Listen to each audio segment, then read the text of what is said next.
update ng bayan. Maasahan anumang panahon.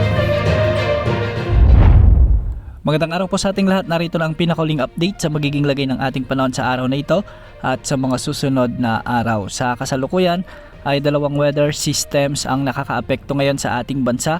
Ang pag-iral ng amihan at ng Intertropical Convergence Zone. Nahin natin ang Intertropical Convergence Zone na kung saan magdadala ito ng maulap na kalangitan na may mga pag-ulan at pagkidlat magkulog sa Zamboanga Peninsula, Soc-Sargen, Davao Region, Basilan at Tawi-Tawi. Pinag-iingat natin ang mga lugar na ito sa banta ng mga biglaang pagbaha o pagguho ng lupa, lalo na kung may mga katamtaman at minsan ay malalakas na pag-ulan. Samantala, dahil naman sa pag-iral ng amihan, asahan naman ang malamig na panahon. Magiging maulap ang mga papawirin na may mga kalat-kalat na mahinang pag-ulan sa Batanes at mainland Cagayan. Sa nalalabing bahagi naman ng Mindanao, asahan naman ang bahagyang maulap hanggang sa maulap na kalangitan na may mga isolated rain showers and thunderstorms, dulot ito ng Intertropical Convergence Zone.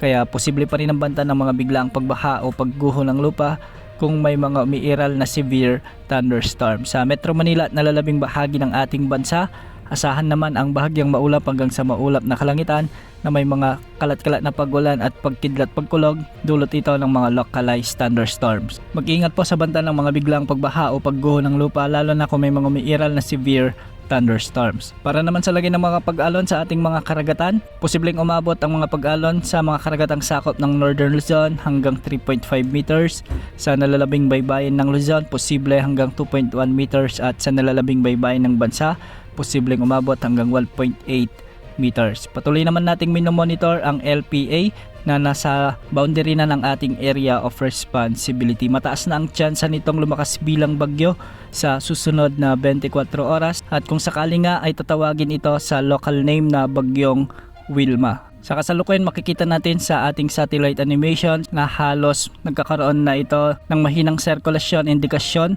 na patuloy ito na nagkakaroon ng paglakas bilang isang ganap na bagyo. Base sa mga pagtataya ay magkikilos ito ng pakanluran o patimog kanluran sa mga susunod na araw at pinupunterya naman nito ang mga landmass ng Eastern Visayas o Bicol region. Dahil sa malakas na amihan, itutulak ng amihan o ng hangin ito ang bagyong ito pababa. Kaya maraming lugar ngayon o sa mga susunod na araw ang makakaranas ng mga pag-ulan dahil sa potensyal na bagyong Wilma na ito.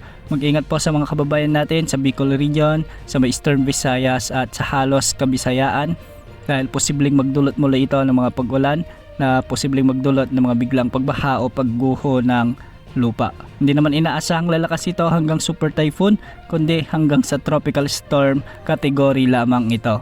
Tabayan na ng mga susunod na updates ukol sa potensyal na bagyong ito. Yan muna ang latest sa lagi ng panahon. Ito pang weather update ng bayan, maasahan anumang panahon.